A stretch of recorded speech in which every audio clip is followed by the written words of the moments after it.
नमो भगवते नरसिंहाय नमः।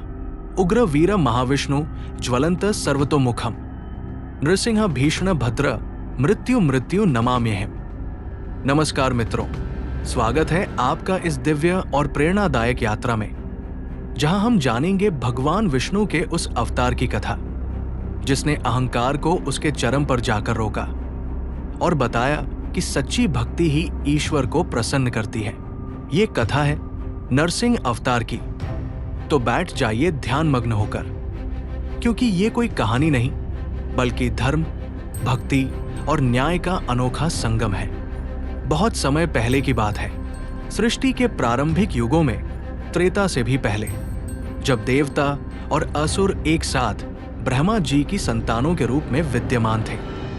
ब्रह्मा के मानस पुत्र कश्यप मुनि की दो पत्नियां थीं, अदिति और दिति। अदिति से देवता उत्पन्न हुए और दिति से असुर।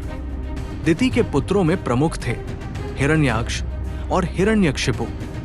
हिरण्याक्ष को भगवान विष्णु ने वराह अवतार लेकर मारा था, जब उसने पृथ्वी को रसातल में डुबो दिया था। उसका बड़ा भाई हिरण्यकशिपु तब से ही भगवान विष्णु से बदले की आग में जल रहा था। हिरण्यकशिपु ने हिमालय की कठिन और दुर्गम चोटियों पर जाकर घोर तपस्या शुरू की। उसकी तपस्या इतनी कठिन थी कि सृष्टि में हलचल मच गई। उसने भोजन, जल और नींद का त्याग कर दिया। उसका शरीर केवल हड्डियों का ढांचा रह गया था, लेकिन उसका संकल्प अटल था। वो वर्षों तक तप करता रहा और उसकी तपस्या की शक्ति से स्वर्गलोक तक कंपन होने लगा। अंततः ब्रह्मा जी उसकी तपस्या से प्रसन्न हुए और उसे दर्शन दिए। ब्रह्मा जी ने कहा, हिरण्यकशिपु, तुम्हारी तपस्या से मैं अत्यंत प्रसन्न हूं। जो वरदान मांगना चाहते हो मांग लो। हिरण्यकशिपु ने चतुराई से एक ऐसा वरदान मांगा जिससे वो अमर हो जाए। उसने कहा, हे ब्रह्मा जी, मुझे ऐसा वरदान दीजिए कि मैं न दिन में मरूं न रात में, न धरती पर न आकाश में, न मानव द्वारा न पशु द्वारा, न अस्त्र से न शस्त्र से, न घर के भीतर न बाहर, मुझे कोई भी प्राणी न मार सके। ब्रह्मा जी ने उसकी चतुराई को समझते हुए भी उसका वरदान स्वीकार किया और कहा, तथास्तु। इस वरदान के बाद हिरण्यकशिपु का अहंकार और भी बढ़ गया। वो स्वयं को अमर और सर्वशक्तिमान समझने लगा।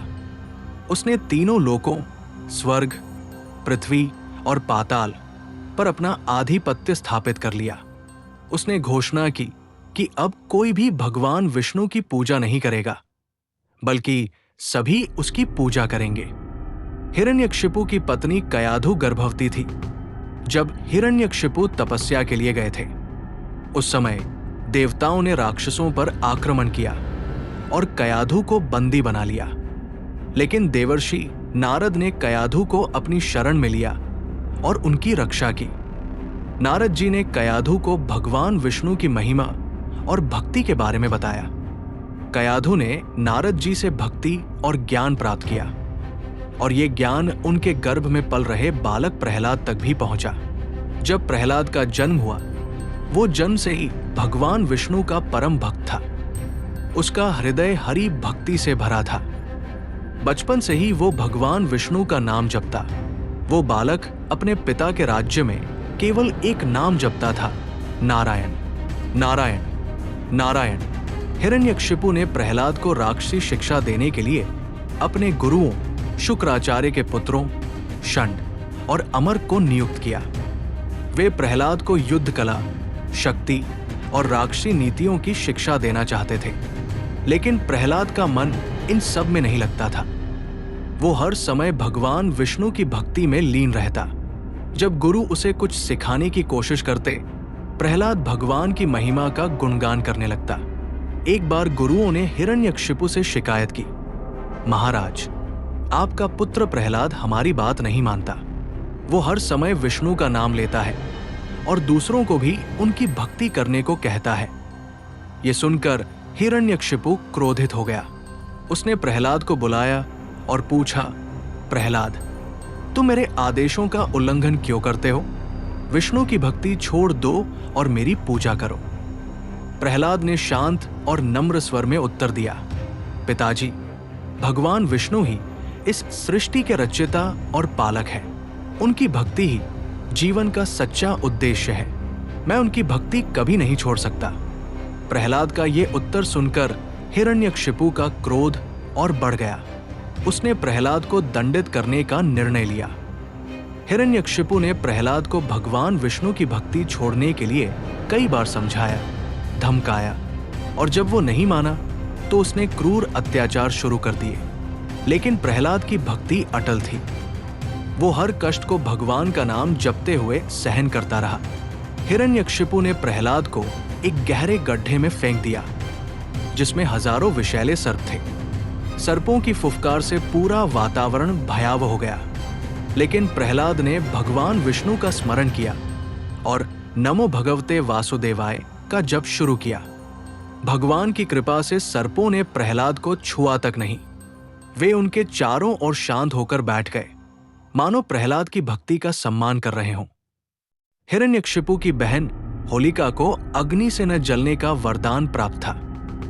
हिरण्यकशिपु ने होलिका को आदेश दिया कि वह प्रहलाद को अपनी गोद में लेकर अग्नि में बैठ जाए। होलिका ने प्रहलाद को अपनी गोद में बिठाया और एक विशाल अग्निकुंड में प्रवेश किया। सभी को लगा कि प्रहलाद जलकर भस्म हो जाएगा, लेकिन प्रहलाद ने भगवान का नाम जपना शुरू किया। भगवान विष्णु की कृपा से एक चमत्कार हुआ। होलिका जलकर राख हो गई और प्रहलाद अग्नि से सुरक्षित बाहर निकले। ये घटना आज होली पर्व के रूप में मनाई जाती है, जो अधर्म पर धर्म की विजय का प्रतीक है। हिरण्यकशिपु ने प्रहलाद को एक ऊंचे पहाड़ की चोटी से नीचे फेंकने का आदेश दिया। सैनिकों ने प्रहलाद को खाई में धकेल दिया, लेकिन भगवान विष्णु ने अपने भक्त की रक्षा के लिए हवा को आदेश दिया। हवा ने प्रहलाद को धीरे धीरे नीचे उतारा और वो सुरक्षित धरती पर पहुंच गए। हिरण्यकशिपु ने अपने सबसे क्रूर और जंगली हाथियों को प्रहलाद को कुचलने के लिए भेजा। लेकिन जब हाथी प्रहलाद के पास पहुंचे तो उनकी भक्ति की शक्ति से प्रभावित होकर वे शांत हो गए। कुछ हाथियों ने तो प्रहलाद को अपनी सूंड से उठाकर सम्मान दिया। इन सभी अत्याचारों के बावजूद प्रहलाद का विश्वास डगमगाया नहीं। वो हर बार भगवान का नाम जपता और कहता, मेरे नारायण मेरी रक्षा करेंगे। उसकी ये अटल भक्ति हिरण्यकशिपु के लिए और भी असहनीय हो गई। हिरण्यकशिपु का धैर्य अब जवाब दे चुका था। उसने प्रहलाद को अपने दरबार में बुलाया और क्रोधित होकर पूछा, प्रहलाद, तुम बार बार कहते हो कि तुम्हारा विष्णु सर्वशक्तिमान है। बताओ वो कहाँ है? क्या वह इस खंभे में भी है? यह कहकर उसने अपने दरबार के एक विशाल लोहे के खंभे पर जोर से प्रहार किया। उसी क्षण एक चमत्कार हुआ। खंभे से एक भयंकर गर्जना गूंजी और पूरा दरबार कांप उठा। खंभा फट गया और उसमें से भगवान विष्णु नरसिंह के रूप में प्रकट हुए। उनका रूप आधा नर और आधा सिंह का था। उनका सिर सिंह जैसा था, आंखें अग्नि की तरह चमक रही थी और उनके नाखून वज्र की तरह तेज थे। उनकी गर्जना से तीनों लोग कंप गए। नरसिंह भगवान का ये रूप देखकर सभी भयभीत हो गए।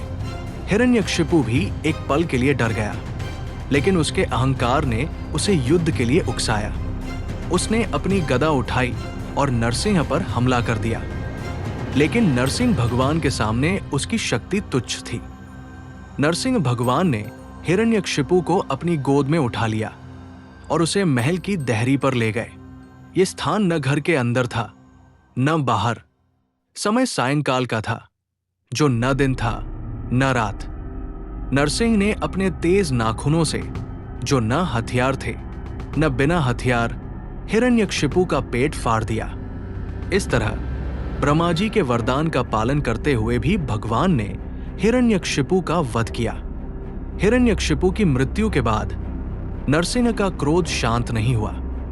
उनका भयंकर रूप देखकर सभी देवता और ऋषि भयभीत हो गए। कोई भी उनके पास जाने का साहस नहीं कर पा रहा था।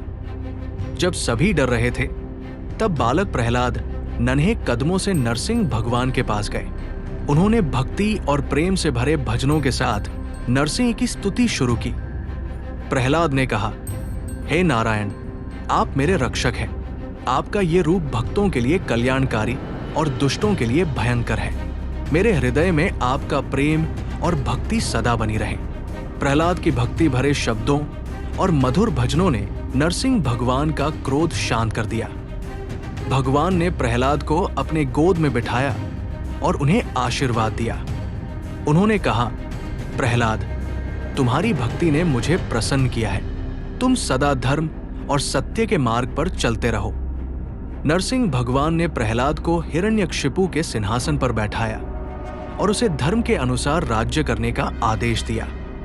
प्रहलाद ने अपने पिता के अत्याचारों को समाप्त किया और अपने राज्य में भगवान विष्णु की भक्ति और धर्म का प्रचार किया। ये कथा केवल एक पौराणिक आख्यान नहीं है, ये हमारे जीवन का प्रतिबिंब है। हिरण्यकशिपु केवल एक असुर नहीं था, वो हमारे भीतर का अहंकार, अविश्वास और ईश्वर से दूरी का प्रतीक है। प्रहलाद केवल एक बालक नहीं था, वो भक्ति, श्रद्धा और सत्य पर अडिग रहने की शक्ति का प्रतीक है। और भगवान नरसिंह, वे याद दिलाते हैं कि जब अन्याय अपनी सीमा पार करता है, तब ईश्वर स्वयं हर नियम, हर सीमा को पार करके भी धर्म की रक्षा करते हैं। अगर भगवान नरसिंह की ये कथा आपको प्रेरणादायक लगी हो तो इस वीडियो को लाइक कीजिए, अपने विचार कमेंट में लिखिए और हमारे चैनल को सब्सक्राइब कीजिए। ऐसी ही और आध्यात्मिक कथाओं के लिए जय श्री हरि।